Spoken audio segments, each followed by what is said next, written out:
It's focused on rehabilitation and reintegration of these people into society. The way they do this is with a network of these open prisons. Unlike traditional closed facilities, these... Olá pessoal, sejam bem-vindos a mais um vídeo desse canal. Nós somos cidadãos do terceiro mundo e nesse canal nós reagimos e aprendemos sobre o primeiro mundo. Nesse vídeo nós vamos reagir a como fazer um país perfeito.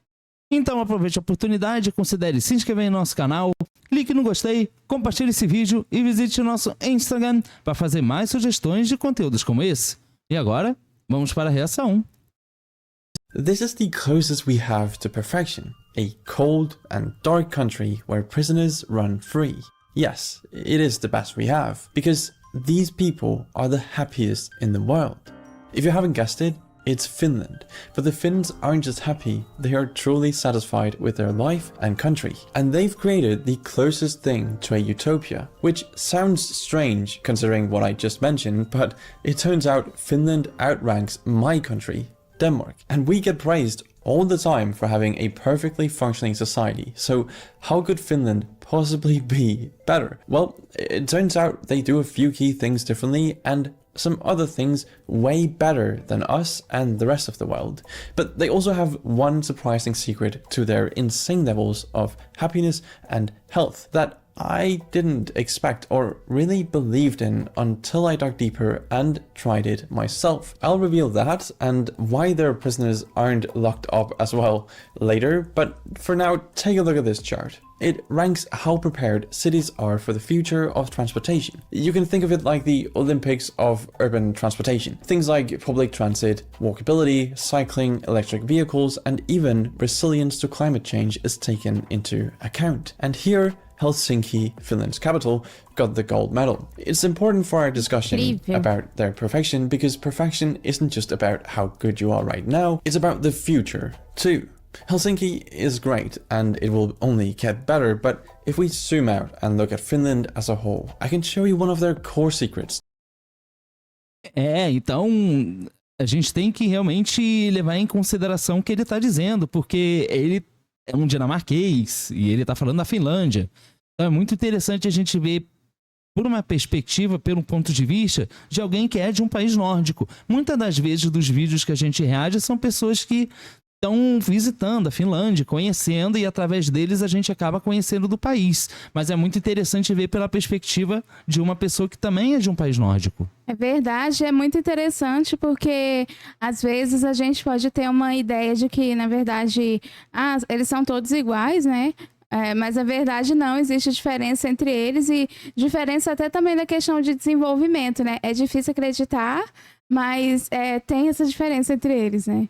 To success, equality of opportunity. In Finland, it doesn't matter where your life starts, everyone gets a fair shot. See, an index from the World Economic Forum measuring social mobility, essentially how easy it is to climb the socioeconomic ladder, puts Finland at the very top globally alongside its Nordic peers. This means a child from a poor family in Finland has the best possible chance to achieve a comfortable middle-class life as an adult. In fact, World Economic Forum researchers found that if you're born into a low-income family, it only takes about 3 generations in Finland to reach the national median income. I know that sounds like a lot, but it takes 5 to 6 generations in countries like the UK or France, and a staggering 9 in Brazil. So this is very impressive. In a perfect society, everyone gets a fair chance to do what they want. To achieve that, you need to be educated, because education is perhaps the greatest equalizer, and Finland's education system is legendary. It's completely publicly funded, and students never pay a dime from preschool through university. Isso é maravilhoso, realmente isso é maravilhoso. A gente sabe que muitos países europeus têm suas características, têm seu lado bom, né? E é realmente surpreendente, porque a Finlândia é acesso gratuito à educação que todos podem ter. E como ele falou aqui no vídeo, as gerações que não foram afortunadas como outras, de certa forma, eles levam apenas 3 gerações para conseguir avançar economicamente. Isso é incrível! É verdade, isso mostra o nível, né, de oportunidade que é dada, né, para essas pessoas. E realmente é fascinante, porque se você analisa, como ele mesmo cita aqui, o Brasil, você precisa lutar muito, né, para conseguir alcançar alguma coisa, enquanto lá, 3 gerações, se você for parar para pensar, isso realmente é muito pouco, né? Então, realmente é um país fascinante e nem parece real, né? Pra ser sincero, não parece real. It's not just free, it's excellent. Finnish students score significantly above the OECD average in all PISA academic areas. What's more, Finland achieves high outcomes without the extreme competition seen elsewhere. There's minimal standardized testing and a big emphasis on cooperative learning. Crucially, educational inequality has decreased over the decades, meaning schools across the country, whether in wealthy suburbs or remote Lapland, provide consistently high quality education. This ensures that kids everywhere, rich or poor, get a strong start and equal opportunity. And that's what we want in a perfect society. But the opportunity to do great things won't matter in a country run by corruption. And on corruption, or the lack thereof, Finland does pretty well. In the latest index, Finland was rated the second least corrupt country out of 180, only beaten by Denmark. I'm sorry, Finland, there's always next year. But this means Finland's public sector is extraordinarily clean. Bribes, embezzlement, and shady backroom deals are virtually non-existent. Businesses can operate without corruption and public funds go where they're supposed to. It's difficult to overstate how much this benefits ordinary people. Isso é justamente o que eu falei em outro vídeo, sobre essa questão que realmente lá eles se importam, né, em estar fazendo alguma coisa, ou pelo menos, eu falar de uma forma bem grosseira, ou pelo menos fingir, né, que eles se importam com a população que elegeu eles de alguma forma. Enquanto aqui no Brasil é totalmente o contrário, eles não se importam e eles não têm vergonha também de mostrar que não se importam. Isso acontece todos os dias, você pode ver isso muito bem, e realmente é fantástico, né? Você sabe que ainda pode acontecer corrupção num país assim, mas os índices estão aí para mostrar também que acontece, mas é muito pouco perto de outros países, né? E isso também acontece graças também à forma como tudo é muito bem organizado, muito bem controlado, e tudo é feito estrategicamente, né? Então, não fica pontas soltas e realmente é fantástico. Infrastructure gets properly built, public services function, and citizens trust that tax money isn't being stolen. The Finnish state is effective, transparent, and stable, which brings us to safety. Finland is a country of low crime and a strong rule of law. The crime rate is interesting though, because the Finns handle prisoners quite differently than the rest of the world. As I mentioned in the intro, their prisoners are allowed to be outside of the prison, that in the first place isn't even a prison, as they are called open prisons. See, instead of revenge and punishment being the main driver for imprisonment here, it's focused on rehabilitation and reintegration of these people into society. The way they do this is with a network of these open prisons. Unlike traditional closed facilities, these open prisons have minimal security measures, no high walls, barbed wire, or heavy surveillance.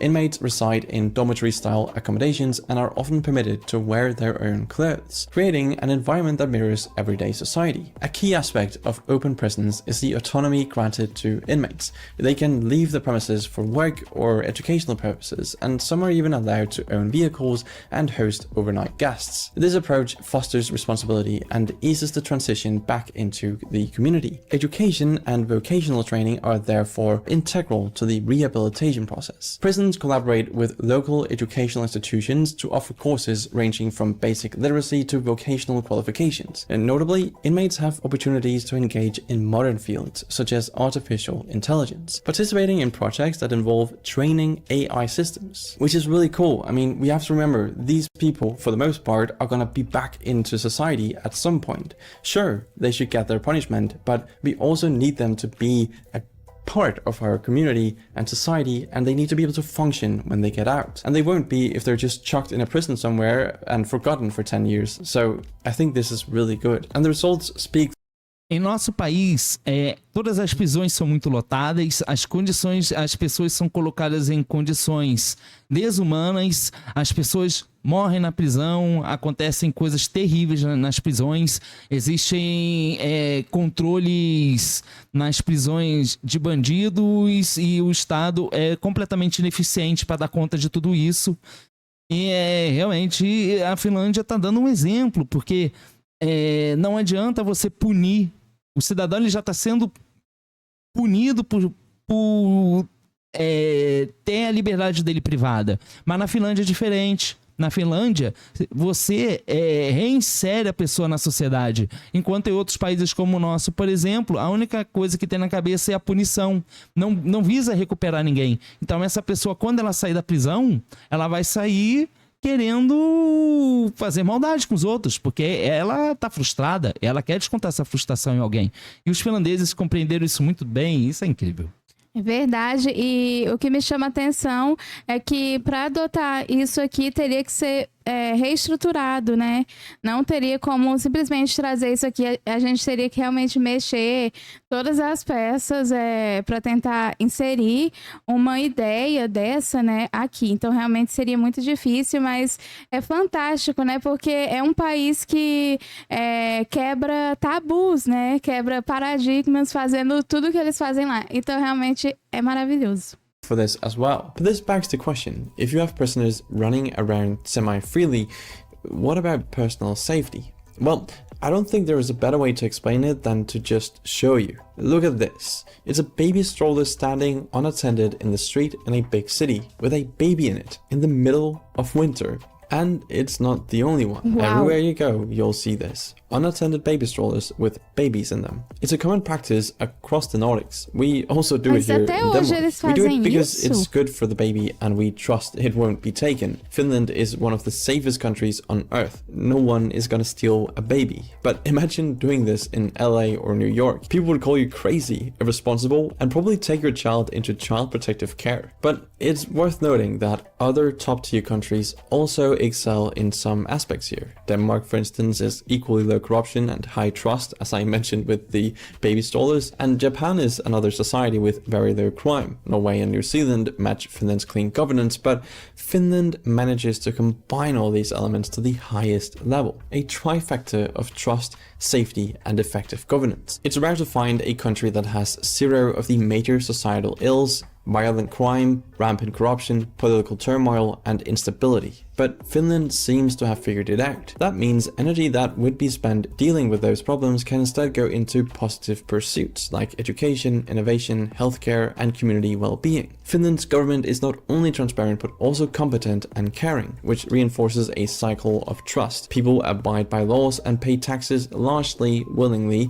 because they see the results around them. And that's really important. Imagine paying taxes and you see them vanish into thin air. I'm looking at you, America. But back to Finland. A great example here is that the Finns enjoy a universal healthcare system that is both accessible and effective. This is despite the fact that Finland spends less on healthcare than the US, which is pretty crazy to think about. But the quirkiest thing I found in my search for the reason behind their happiness is what I alluded to in the intro: their obsession with the hot and cold.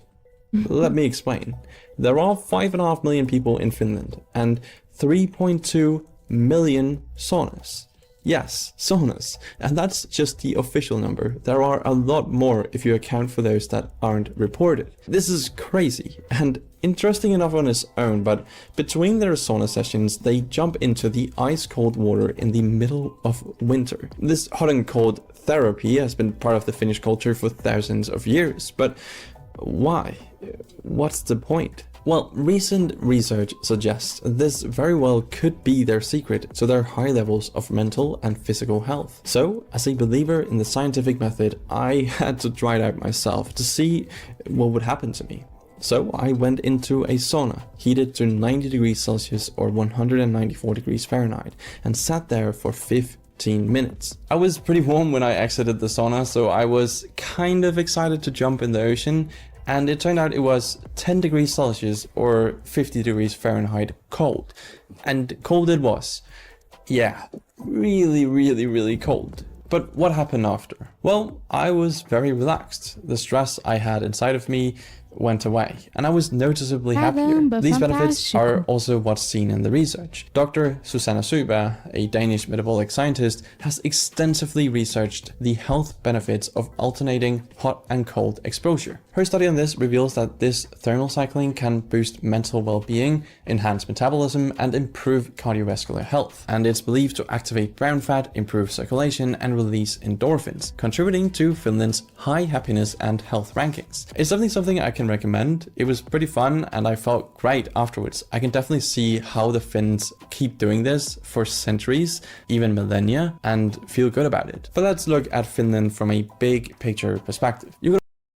De fato, né? Não é o primeiro vídeo que a gente vê de alguém falando isso, com uma pequena diferença, que ele não é finlandês, ele também é nórdico, e é impressionante, né? A gente constatar isso. Mais uma constatação, mais um vídeo falando dos benefícios da sauna, do banho gelado, que é uma coisa que os finlandeses já fazem isso há muitos anos.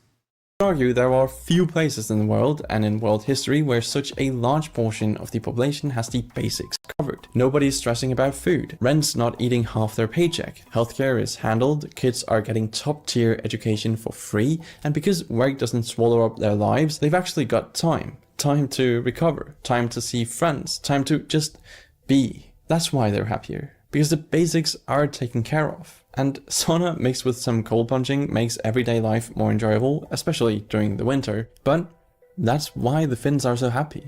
That's it for this video. Thanks for watching, and I'll see you in the next one. Não, realmente é incrível.